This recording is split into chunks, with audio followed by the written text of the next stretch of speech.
Hey guys, thank you for joining me today.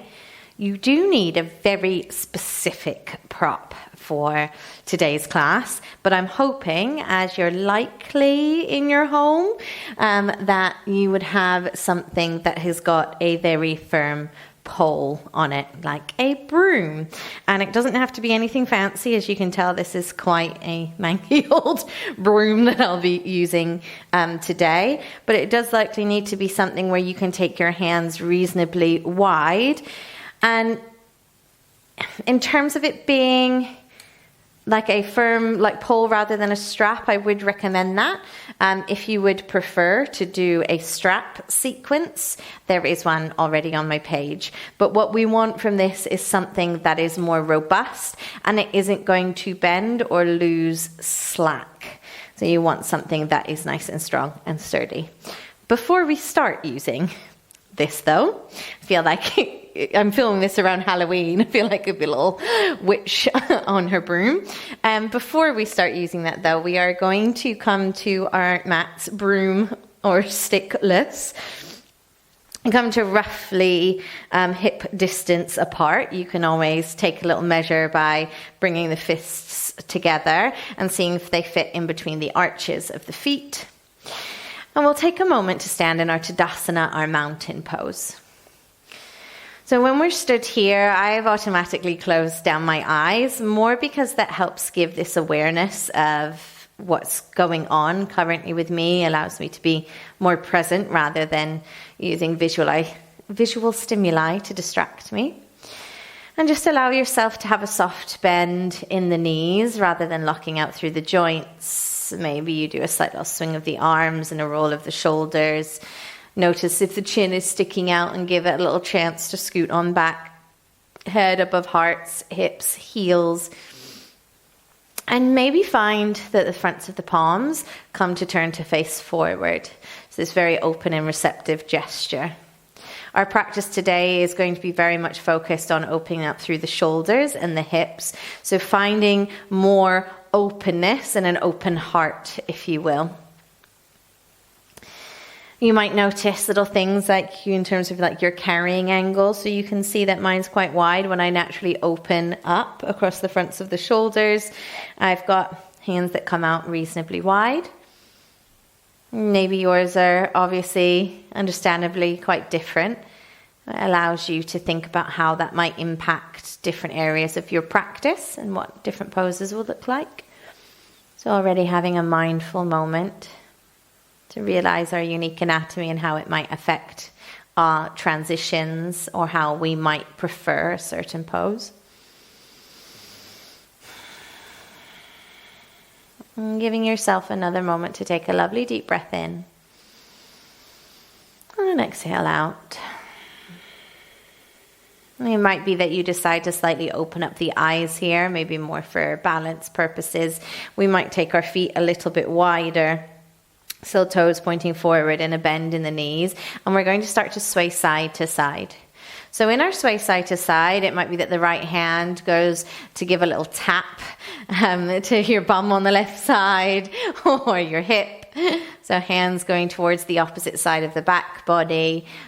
Allowing this movement to be very freeing, so not trying to control the arms. I believe in Yoga with Adriene, this is called knocking on heaven's door. But it's a nice way to start to just find this free movement within the shoulders and help to release tension. Strong through our foundation, allowing that bend in our knee to allow us to sway side to side. If we had locked out knees, we might find it difficult or more difficult to balance. And we'll start to come back to stillness.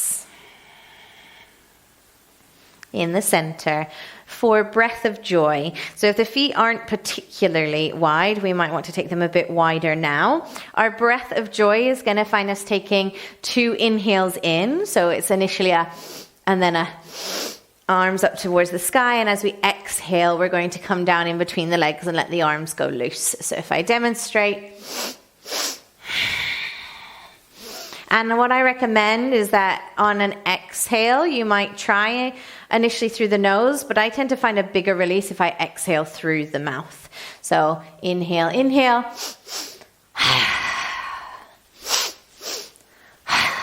a few times.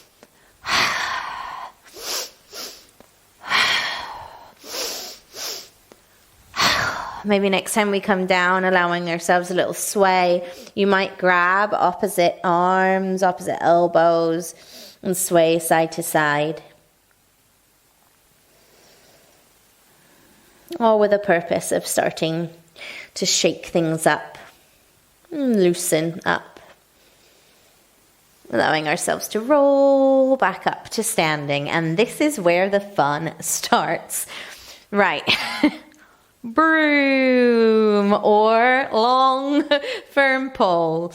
We're going to take our hands onto our pole out in front of us, and it might be varying widths for different people. I tend to take my hands reasonably wide, and what you want is the tops of the hands facing forward, the palms more facing back behind you. Again, with stance-wise, you might have slightly wider than hip distance and a nice little bouncy bend in the knees. But the goal here is to have the movement coming from the shoulder and not moving the rest of the body to try and get yourself into a certain space. We'll see what shows up. Maybe we don't go into the full range of the movement. Maybe we do, but it's a practice. Again, whatever you've shown up with is enough. We've got our hands strong on our broom. I'll refer to it as a broom for the rest of the class. It obviously depends what you have. And we're going to start to take our broom overhead, and we're going to see if we can draw it back behind us. So we're not changing the orientation of the hands. Going back overhead and out in front. And what we want to try and do here is keep the rest of the body as still as possible. So rather than finding this like back bend to open up, we want to see where our range goes when we try and keep everything else as reasonably still as possible. So we're really mindful and intentional about where the movement is coming from. Obviously, as I'm chatting, I'm still doing this. And as I said a second ago, it really doesn't matter where you go to on this general like trajectory or movement scope. You're just trying to find a bit of movement into your shoulders, and your shoulders will be different to everyone else's. Amazing. Taking our broom back in front of us. This time, we're going to swap it so that our palms are faced forward. And please be aware, I will also go through my own struggles in this. This is a practice for me too. So there might be times where actually bending the elbows is quite helpful. And this broom isn't necessarily as long as I would perhaps find useful. So know that it's a practice for me too. So we've got the broom out in front of us, palms face forward, and we're going to take the broom overhead, and then we're going to see, this is where I need to bend my elbows, bring the pole back behind us, so working the wrists a different way, bringing the pole back up and out in front. Being very mindful of this movement coming again from the shoulders, we're working into the wrists, trying to keep the rest of the body as still as possible. But not creating loads of extra tension and like seizing up. It might be there's a little bit of tension in the face. I always pull loads of funny faces when we're doing this. And one more. Coming back to the front. Now the pole or the broom is going to go behind us. And we'll have our palms again faced forward, but with our pole behind, maybe widening the hands, finding the bouncy bend, maybe a tuck of the tailbone, a hug of the lower belly up and in, and we'll try and come around to the front, noticing what's going on in our wrists here. And knowing that this is likely like a movement for the wrists that you wouldn't necessarily get into, like when do the wrists look like that in our daily life? But it is preparing your joints and your muscles for perhaps being put into that place. So you're finding strength and flexibility and mobility there. If you imagine if you accidentally trip over and you land on your hand in a funny way, if our body knows that it's been in that shape before, it's not going to be as worried about being there again. So it's really nice to be able to move our joints in all the interesting ways that they can move, that we don't normally move them in the day, just for general healthy bodies. I always like to think like I'm prepping for my old lady body. Brilliant. Next time that the paw is behind, we're now going to place it up on our shoulders. And I kind of feel like it's like you're putting your arm around your friend to give them a hug, like on top of their shoulders. So I kind of rest my wrists on the end, trying not to get too close to the end of the broom. We'll find that slightly wider stance, the bend in the knees. And here, I'm not so specific about us staying still. So when we in a minute go side to side, happy for a pivoting on the toes and a moving of the hips. So we'll start in our slightly wider stance, bouncy bend in the knees, and we'll start to find a twist to one side and a twist to the other. Going back and forth. Allowing the hips to move more freely. So similar to our knocking on heaven's door, but instead with a pole as structure, as a reference point, as a boundary. Finding a bit of freedom in this movement, this flow, this sway.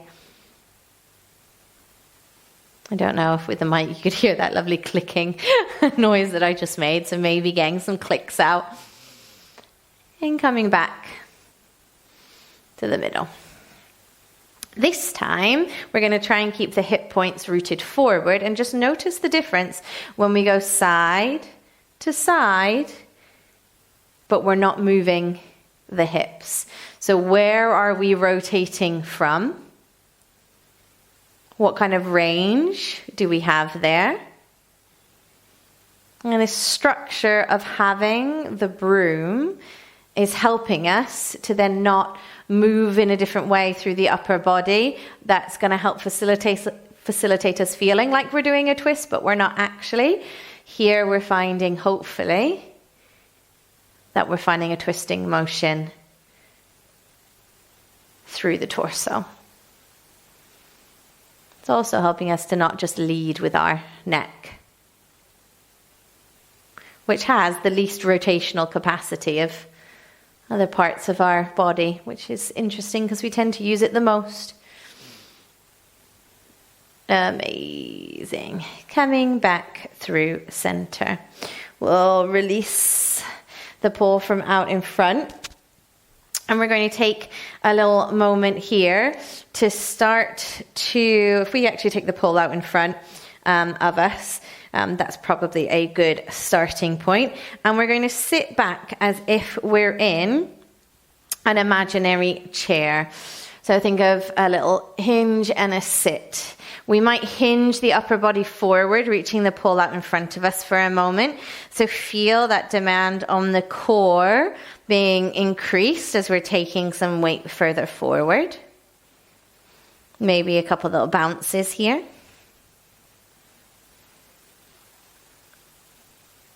And then bringing ourselves to stand up nice and tall. We'll take the broom out in front and we're going to do some circles with the broom. So I'm going to start with my right hand up and left hand down. And we're going to circle behind the back body. So the broom is now behind us. Then the left hand side goes up and forward. And now we're in front. So finding some circular movements. Stillness here through the rest of the body, or finding some control through the rest of the body, is our intention as we're going to find a more free-flowing movement afterwards.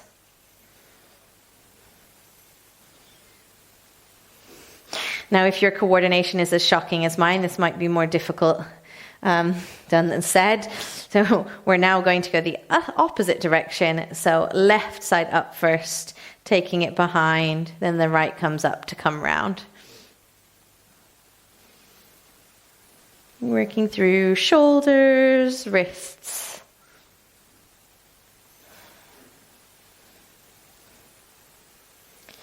And when We are ready. We'll bring this pole back out in front of us. Finding some form of wall or reference point. I feel like it will still be okay if I'm like over here, despite the plants and the foliage. Hopefully you'll still be able to see me all right. We're going to find that little hinge that we found before, almost like a slight bit of a chair pose, so that we stick our sit bones towards the wall. So actually, instead of like a deep chair pose, maybe more think a hinge at the hips, a slight bend in the knees, just allowing the sit bones to rest against the wall. It's kind of like you're plugging them into a socket. And we've got our broom out in front of us, and we're going to take one hand to grab the broom, the other hand on top. It doesn't matter which order you're in. Reaching the broom out as far as you wish to find this ability to then just like sink in. Find that space in the shoulders, length, along the sides of the arms and the armpits. Sometimes a gentle little sway here can be nice. Taking another breath here. And then we're going to swap what hand's on top and find that space again, which may or may not feel different. It's always interesting to notice if there are differences on the second side, why it is that you might naturally go to the first positioning you went to.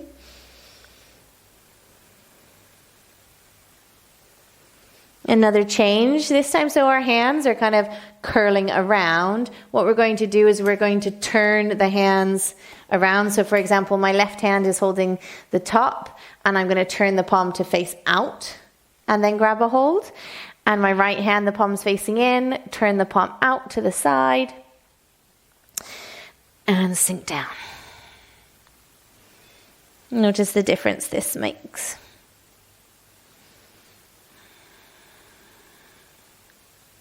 I always find going this way seems super satisfying. And we'll swap with the hand that's on top.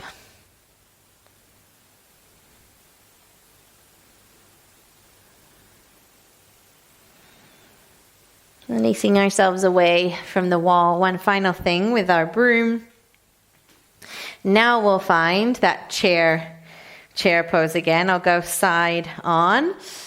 So, pole, broom out, sitting back in that invisible chair, maybe that little hinge, and lean forward. And then we're going to find our circles. So I'm going to bring left side up, come around to the back as I stand up, and sink back down so the pole's out in front.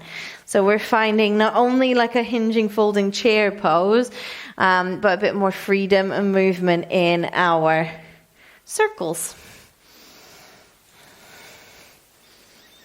Or maybe again, the comparison between when we did this and we were more still, and now when we're involving the rest of the body in the movement. If you can, think about trying to go the other way.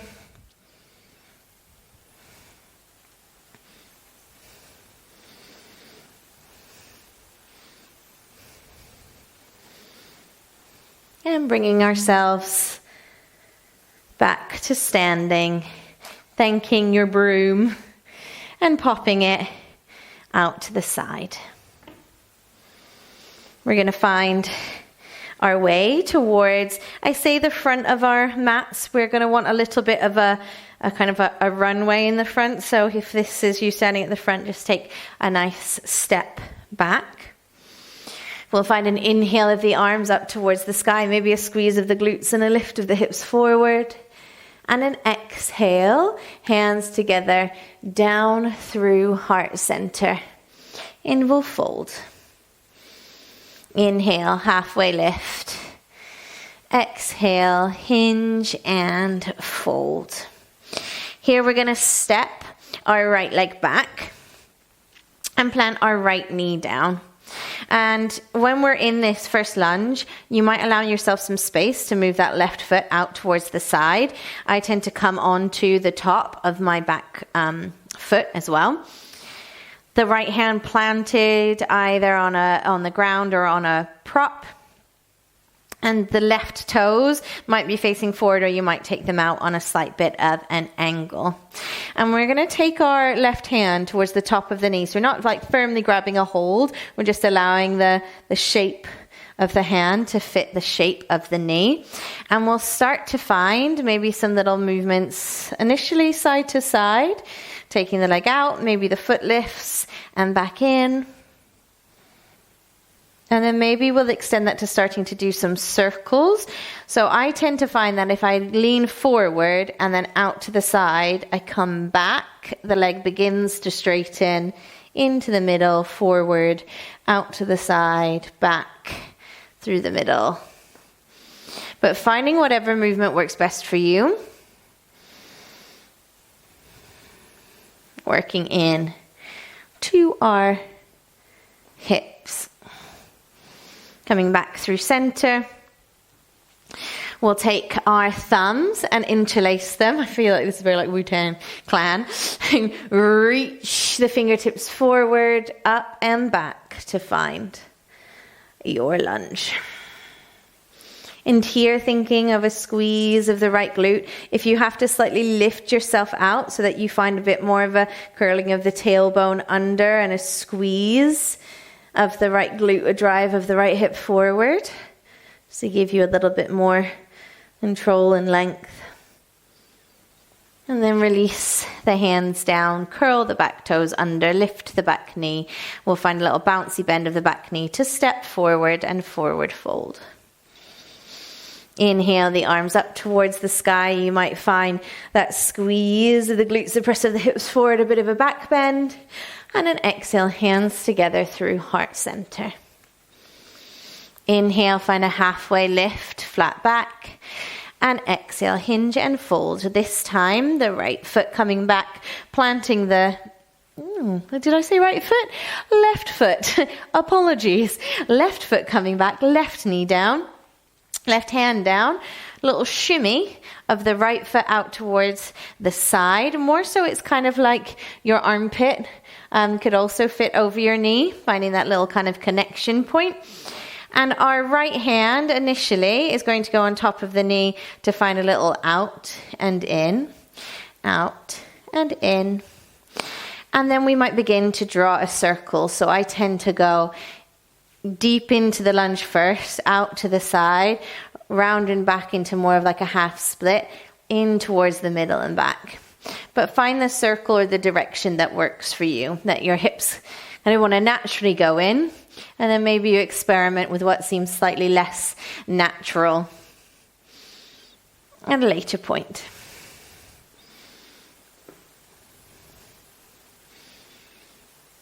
Amazing. Finding yourself leaning forward into the lunge, interlacing the thumbs, but trying to do it in a slightly different direction, the way that doesn't feel quite so normal. Reaching the fingertips forward, up and back, finding your lunge. And you can always remember, come out to think, tuck the tailbone down, reach the lower belly up, engage the left glute to find your lunge. Releasing the hands down, curl the back toes under, lift the back knee, and a little bouncy bend to step forward, forward fold. Inhaling the arms up towards the sky, and exhaling hands towards heart center. Inhaling up, exhaling hands together through heart center to forward fold. Inhaling, halfway lift, flat back. Exhale, hinge and fold, palms or fingertips towards the ground. I'll get it right this time. Stepping your right foot back, actually your right foot. And instead of planting the knee, you're going to see here if we can find our longest lunge. So walking the left foot forward and or the right toes back. You can still have a bend in both knees. If the hands need to be on the ground or a block or a prop, feel free. Or there is a challenge to when you found a really long line, maybe you come up and try and find a bit of a balance. The interpretive dance with the hands comes back and a sinking down. Sometimes here I find it useful to think of pressing back through the back heel. and bending into the back knee. So it's a constant think of, if I bend into the back knee, the back heel starts to lift, and then push back. Bend a bit more, and then push back. And maybe the stance lengthens to change. One more breath here. Allowing the back knee to come down, finding a half split. Maybe in the half split you allow the toes to turn out towards the left. But note that when the toes turn out to the left, I want this movement to come from you spiraling the top of the thigh out. So the movement's coming from the hip and then back. And maybe a little wiggle. And then bringing ourselves back forward. I need to make a couple adjustments of walking that foot back underneath me, curling the back toes under, lifting the back knee, stepping forward, forward fold. Hence why the runway was quite handy. We'll inhale the arms up towards the sky and exhale the hands to heart center. Inhale up, exhale hinge and fold. Inhale halfway lift, flat back. Exhale palms or fingertips towards the ground, this time stepping the left foot back. And finding our long lunge. So this is where I tend to do a bit of a shimmy. It's a lot of adjustment, and it really shows that you're paying attention to where you're at. It's okay if the balance isn't there today, but finding an activity in the length. So here, hands potentially come away from the ground, and we find a bend into the knees. And if you think of bending into the back knee, it's likely that you'll come up more onto the ball of the back foot. When we get there, then think of driving the heel back, bending in so the heel lifts, driving back. And it's this little where you slightly come up to come back down. Maybe finding more depth as you go. Remembering to breathe. Remembering this moment will pass. And then allowing the back knee to come down to the earth and finding your version of a half split.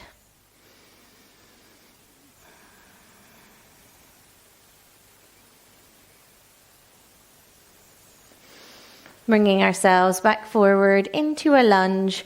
We'll curl the back toes under, lift the back knee, stepping forward into a forward fold. Inhaling the arms up towards the sky and exhaling hands to heart center. Inhaling up and exhaling to hinge and fold. Inhaling halfway, lift and exhale, palms or fingertips towards the ground.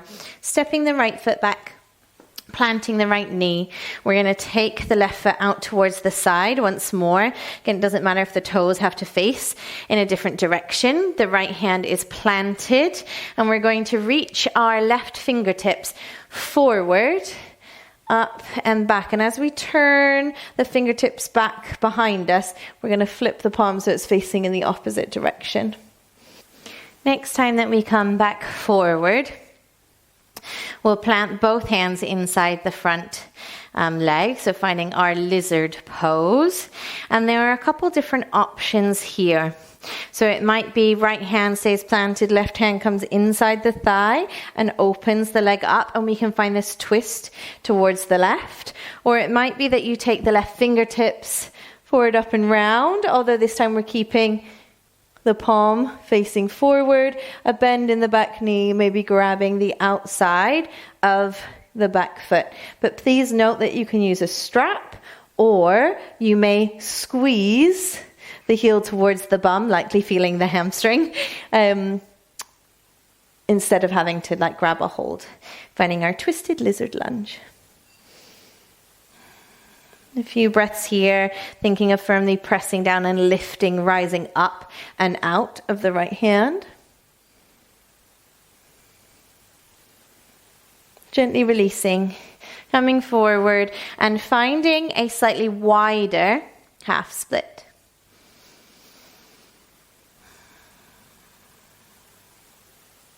Maybe taking the hands and walking them either side of the foot, but that means you're going to be on a little bit of a side fold.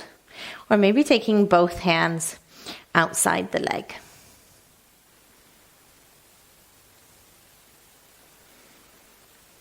Coming back through the middle, coming forward, curling the back toes under, lifting the back knee. This time stepping the right foot outside, the right hand, a bit of a sumo wrestler squat. Keeping a bend in the knees, reaching the fingertips forward. How much easier is this without the broom? And starting to reach the torso forward, hands still forward for our active squat. Inhale in, exhale, hands together, heart center. Inhale, hands up towards the sky, and exhale to sit on down into our active squat once more. Hinging at the hips, planting the hands down to step the left leg back to find our twisted lizard lunge after we've done a little bit of work through the shoulders. So we're going to take our left hand and plant it down. Reach the right fingertips forward. As we circle around, we're going to turn the hand so that the palm faces in. Coming back around, reaching fingertips forward. Palm again more facing in than out. So finding these movements through the shoulders and the wrists once more. And then coming to plant both hands inside the front foot. You might take a moment here in our lizard pose before you think about setting up for some form of twisted lizard variation. Your left hand planted, maybe the right hand comes inside the right thigh. You slightly twist the torso towards the right, opening up through the right leg, the right hip. Or maybe we reach the hand back round, we bend the back knee and grab a hold of the foot. Kicking in to the hand. Pressing down firmly through the base of the left palm. Releasing, coming to our slightly wider half split. I feel like we didn't do our little turns of the toes on our half split on side when we did our normal one. So we can do our little turns of the toes out and in here. And then walking hands either side of the front foot. So you're on a slight angle. Or maybe you take both hands or fingertips over outside the right foot.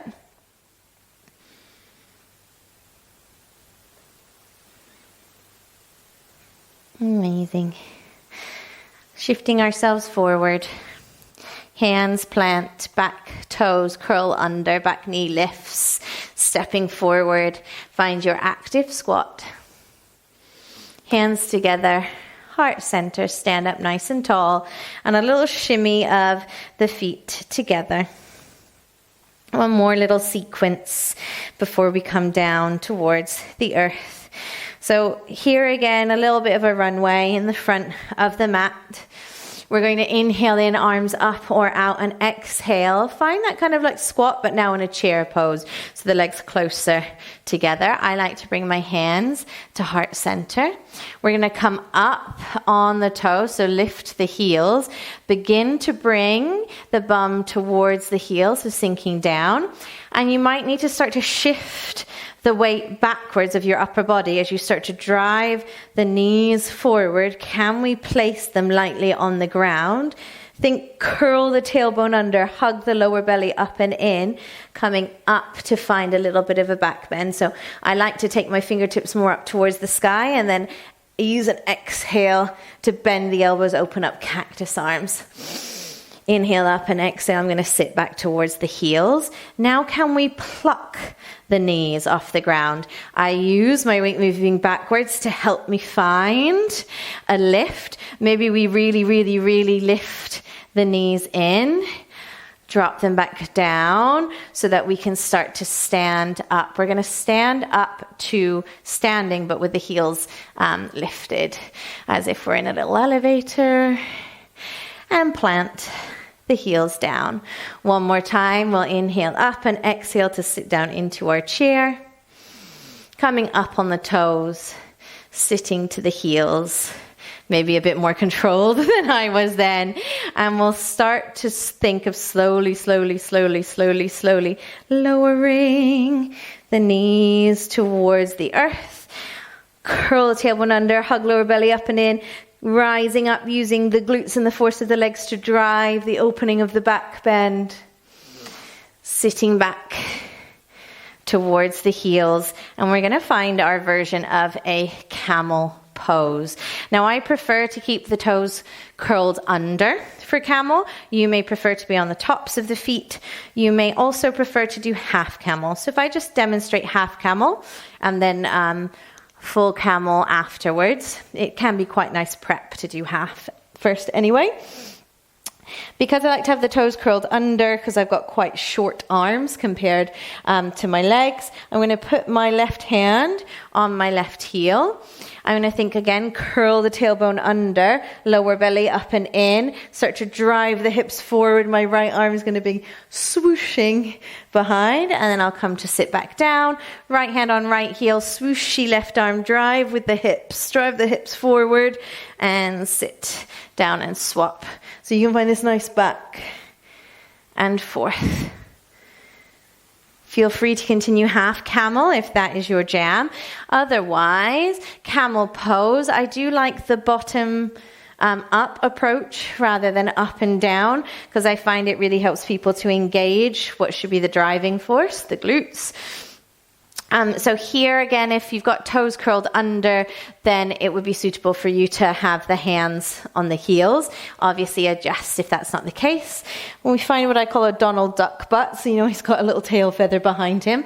So you're really going to find the tail feather so you can exaggerate then that tucking under. So I'm going to think, hide the tail feather, lift up and forward with the hips. Maybe chin stays towards the chest, but you're constantly thinking here, drive the hip points forward, squeeze the glutes to find the opening. Maybe another breath or two here if you found your camel pose. And whenever we're ready, ending up lowering back down. Maybe a little tap. Tap, tap, tap of the feet if you had those toes curled under. I just filmed another class where we did a toe squat, so they're definitely feeling it. And we'll make our way down to our back bodies. If you have a prop or a cushion, supported bridge can be quite nice here with everything we've done, which I will demonstrate. But please know you can find any other position that feels right for you. So supported bridge, you'd have a prop underneath the sacrum, knees bent, soles of the feet on the floor, with an option to extend the legs long. Arms wise, wherever they want to naturally fall. I quite like the arms overhead if I've extended the legs. You're finding a place to settle now. Acknowledging how the body and mind and energy levels within you feel.